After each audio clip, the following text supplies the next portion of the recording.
Have you ever heard someone say, it only happened once, why make such a big deal out of it? Maybe you've even said it yourself after something came out, an affair, a secret financial decision, or a porn relapse. It sounds reasonable, right? It was just one mistake. Shouldn't we be able to move forward and not drag it out? But here's the problem. When couples take that approach, something unexpected happens. Instead of feeling relieved, both partners often find themselves stuck, disconnected, confused, and wondering, why does it hurt so much? So what's really going on here? And why does just once rarely feel like just once to either partner? That's what we're going to dig into today.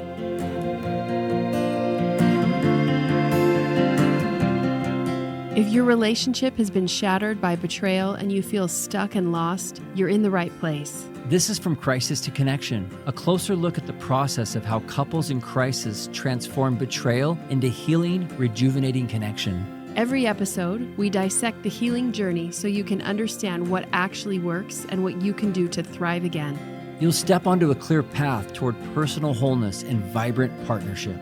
We are your hosts, Jeff and Jody Stewart.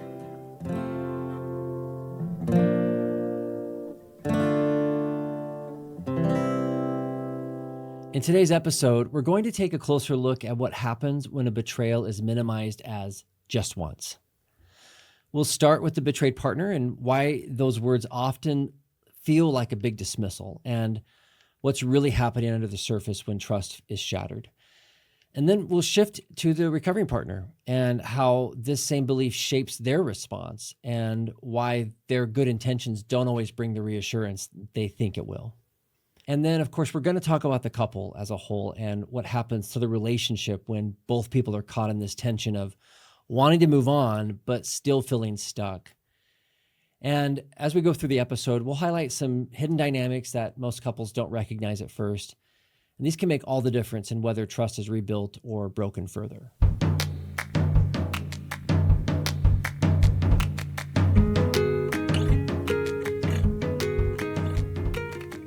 I think this whole idea of it happened just once is a problem for a lot of reasons, but even just the word just.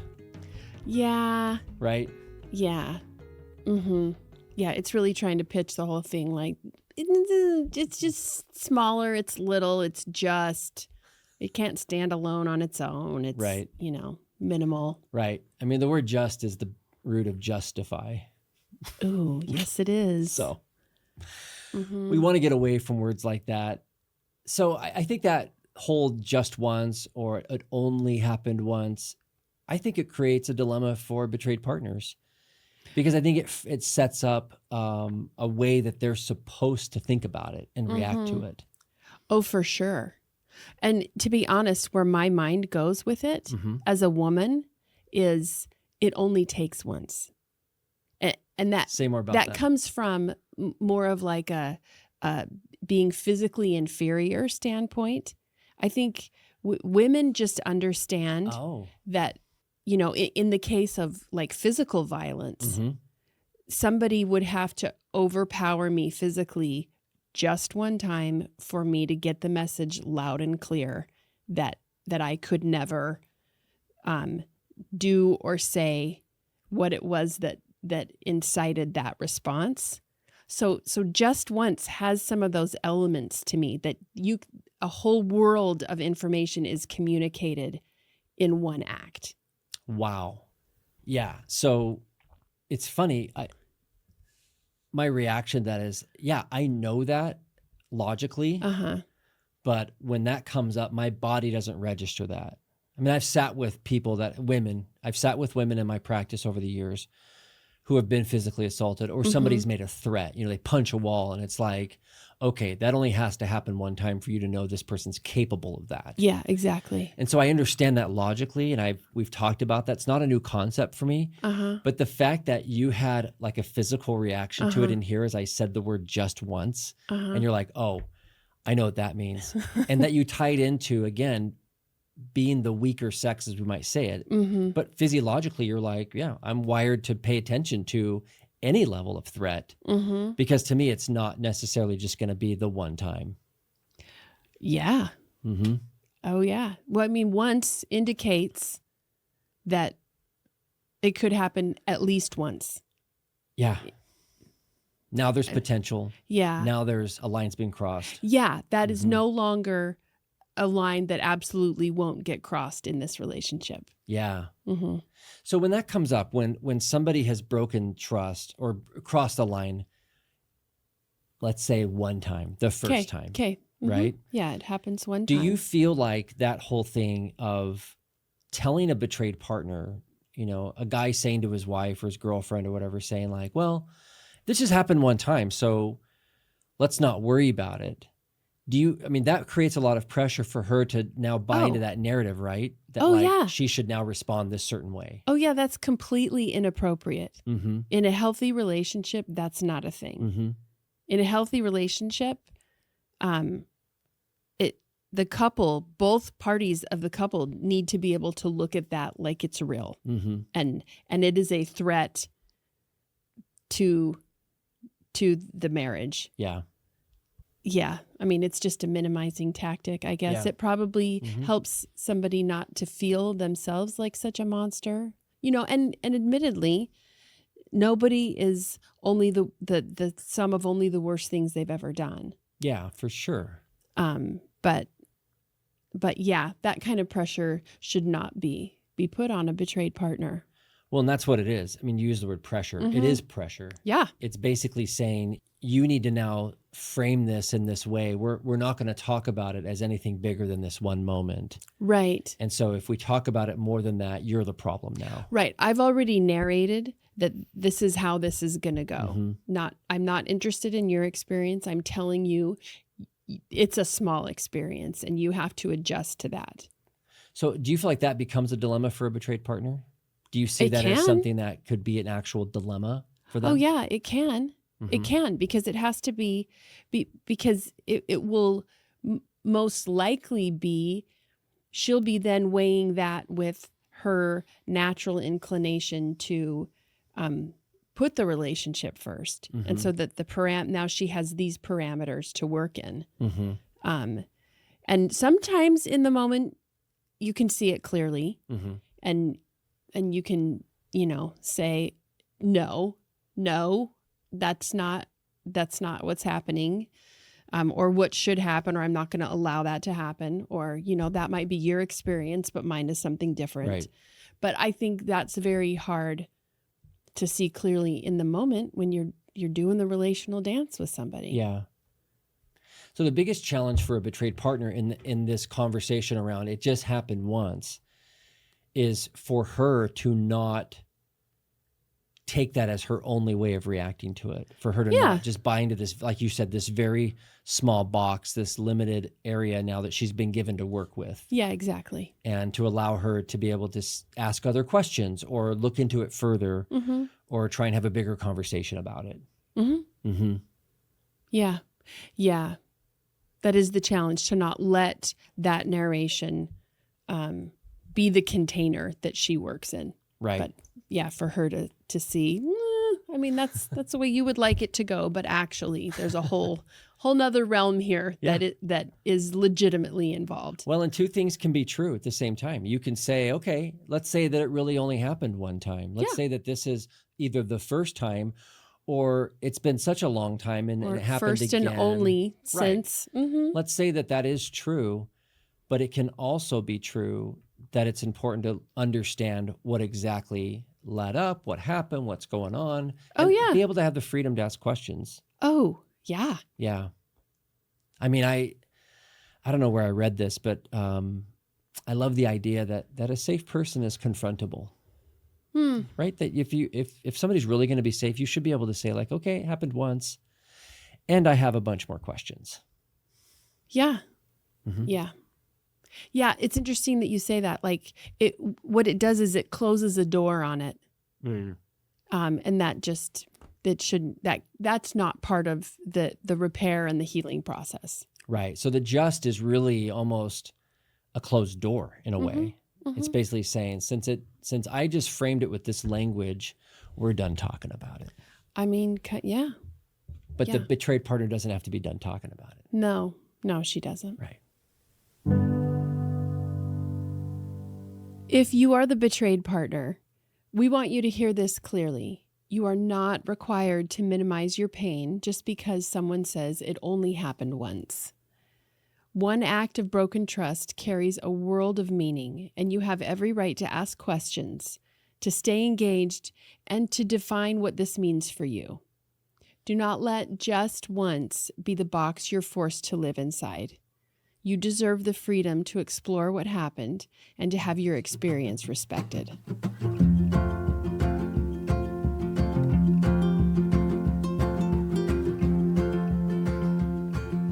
Now, when talking about the recovering partner or the person who broke the trust, who's crossed this line, there is, I think we alluded to it a little bit ago in the other section, but I think that there is this very natural, maybe fear, worry, panic, shame around, oh, but this just, I mean, it's not that big. It's this one thing. And like I don't want to blow it up even bigger. And I really was doing so well, perhaps, or this is just it's an aberration. It's an outlier. Like, right. So there's this sort of motivation to try and keep it in perspective as it's not like this huge, giant problem.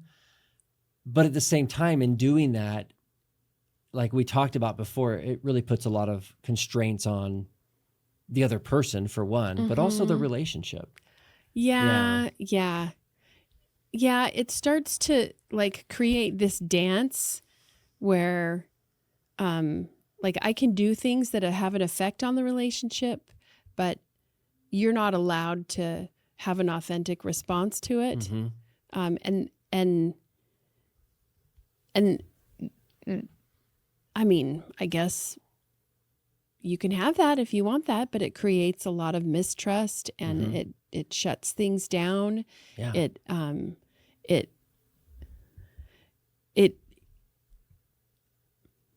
It stops the growing in the relationship. Yeah. Because suddenly there are, just, what is it? It's like a rigid box that is defining things instead of the couple itself. Yeah. Well, I think even for the person who broke the trust, the recovering partner, I think in a way, when they say that, they put themselves in a box. Oh yeah. Right. They're putting themselves in not this even place, aware. Right. Of, I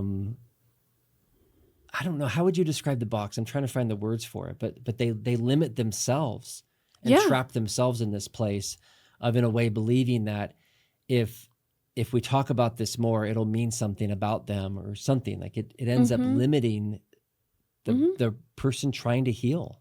Yeah. Oh yeah.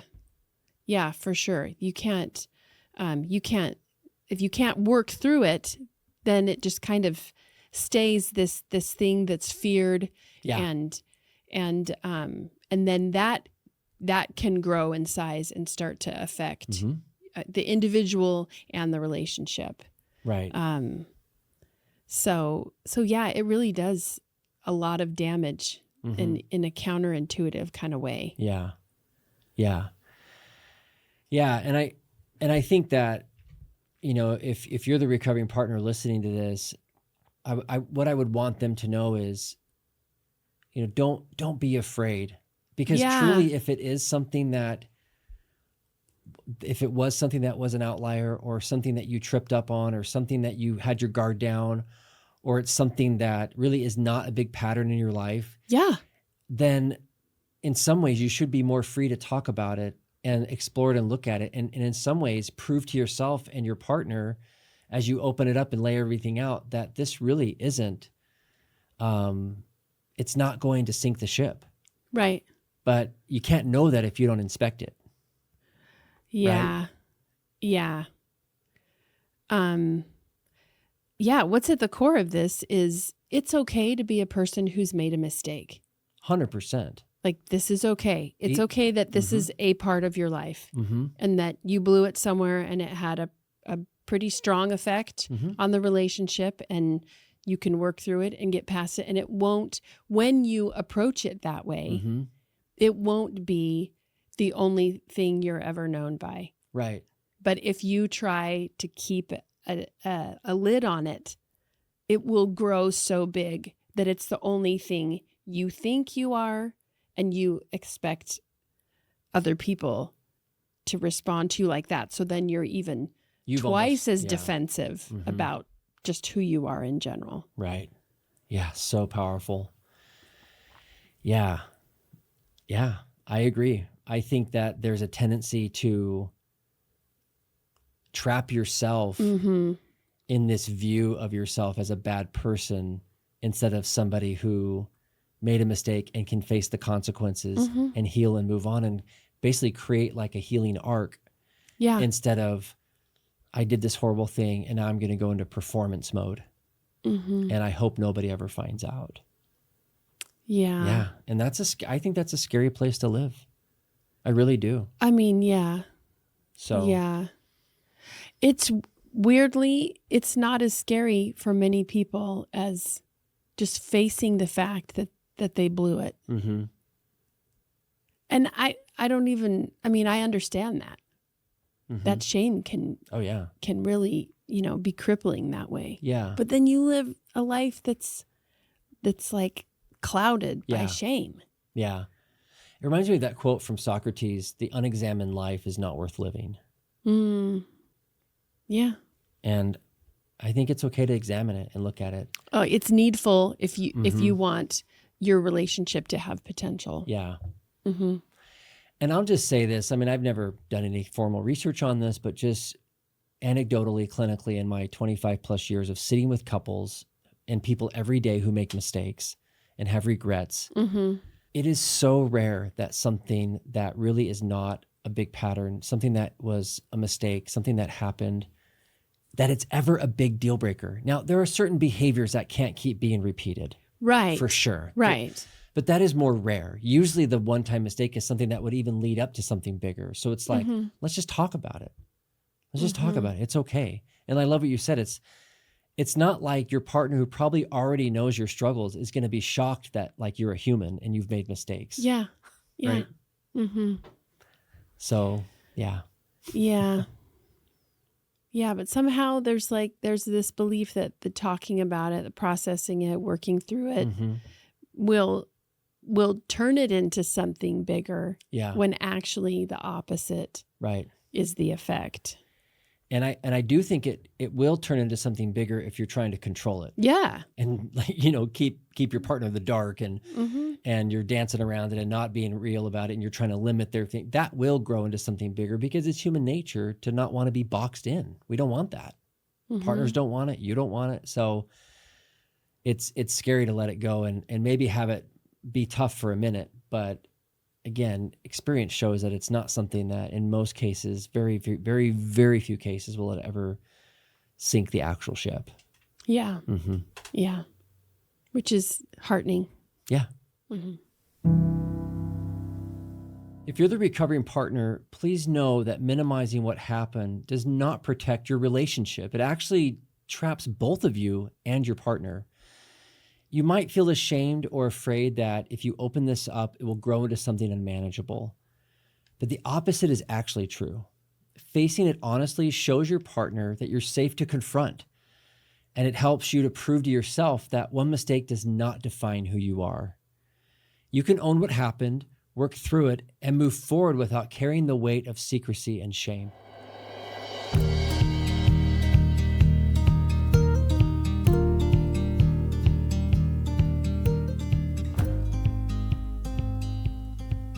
Now, when we bring these two things together, we've already talked about sort of these both different sides of it and what the experience is like for each person, but I see a lot of the times that couples can almost get into this weird collusion or dance around feeling like they together don't want to make things worse. It's like maybe they've enjoyed a season of connection or things have felt really good and they're doing really well. So there can almost be this temptation, like an agreement to just sort of like, we'll just let this one go.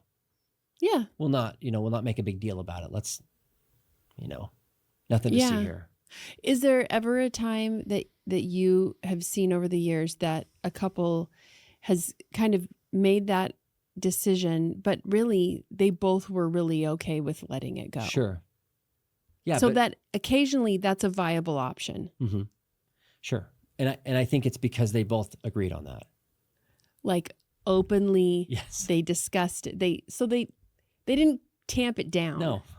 They had a discussion. It came up. It got processed to whatever degree everybody was comfortable with, and then they were like, Yeah. we can move on." Yeah. I mean, I had a couple recently who she discovered something, and it truly, like, he had been doing really well. Like, and she discovered something accidentally. She wasn't even looking for it.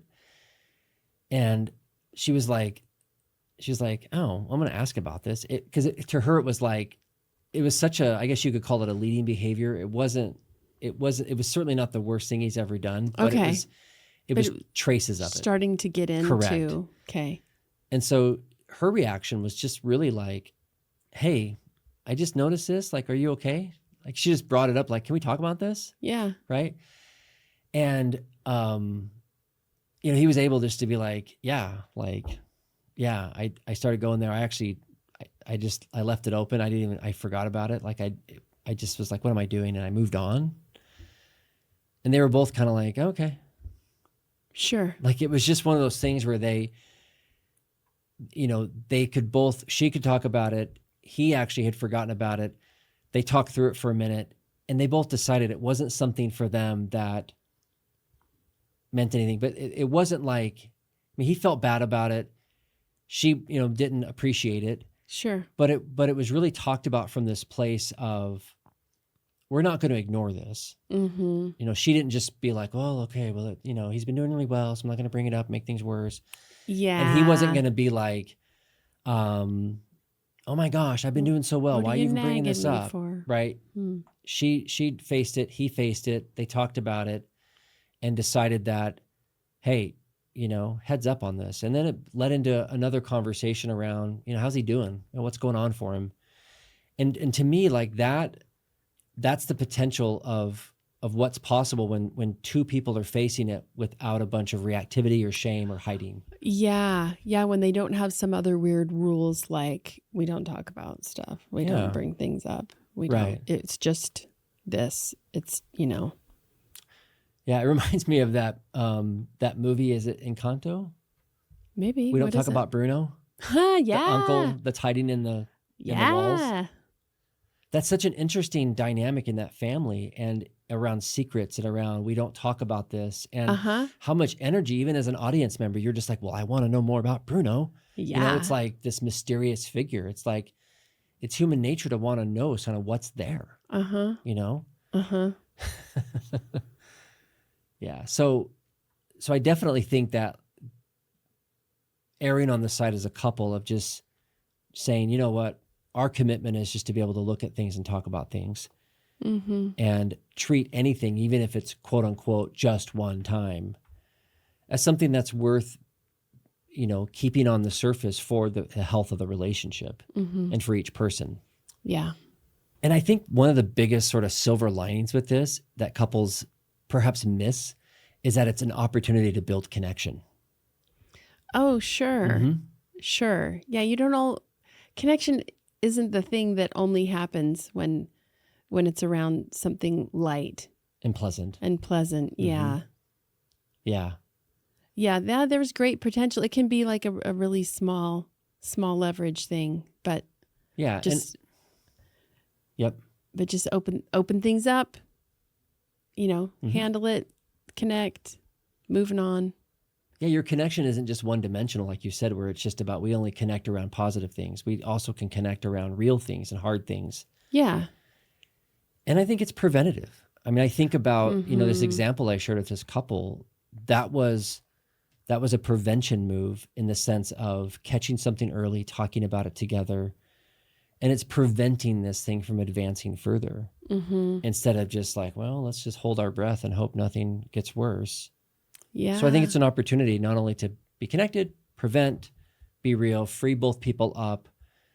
There's just so much benefit. So the whole "it's just once," or the energy and fear around the just once thing, I think there's so many lies and myths around that can really set people back individually and together.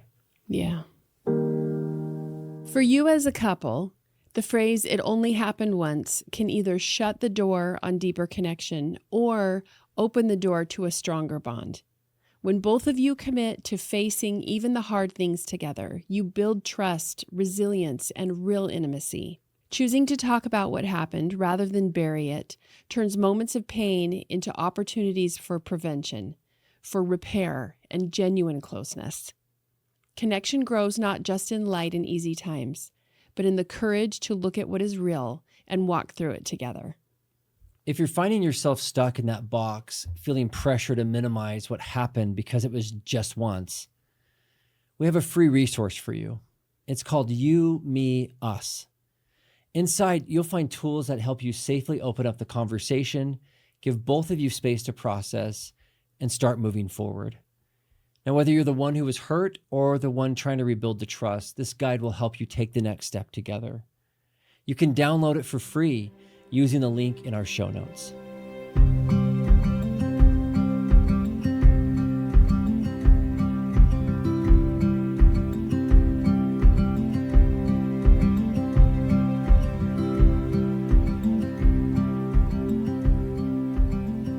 Before we sign off, we want to show you examples of couples doing the work of healing, learning, and growth. And it doesn't matter where you are in your journey as a couple, because the work never stops. It just keeps changing. Yeah, we're going to highlight an experience that a woman has shared about trying to sort out untangling herself from managing her spouse's recovery. Oh, not easy to do. No, and which is a very common problem for obvious reasons. Yep. Because it can just feel so insecure, and there's so much fear bound up in for a betrayed partner, and so many things that affect the relationship, and she's just been heavily involved in managing the care, and she's kind of reached a breaking point where she knows she can't do it anymore, doesn't want to do it, but isn't certain how to go about it, and she had went through a process of really specifically identifying, okay, these are the messages that are coming from this source. I'm not sure that feels right to me. These are the messages that I'm telling myself about what's happening here. I'm not okay with what I've been doing so far. Right. And these are the areas where I don't feel safe. And so she was able to whittle it down to one question for herself. What do I need in this circumstance now so I can feel safe and secure moving forward? And she's doing the work of answering that question. Uncertain if that means an in-home separation, if it means that maybe he's going to go somewhere outside the home, or what that means, if that's her still trying to manage him. Just asking all the questions about what all the moves mean so that she can make that decision and live with it in integrity. So really, really proud of that hard work. Yeah, I'm cheering her on. I mean, that is, and what struck me about this as you're sharing this is how scary that probably is for her to not know what answering that question is going to result in for her life, right? Especially when it's been so comfortable to manage things so that they would give her certain outcomes all this time. So yes, terribly scary, and a lot of grief involved in releasing that. Right. And I'll just say too, I can't help but sort of bring it back to the couple relationship. This is going to be good for their relationship. Yes. Because to carry on in this way, the way it's been going, is totally a dead end. Yeah. So good moves, strong moves. Yep. Hard moves. Yep. Yeah. Great example.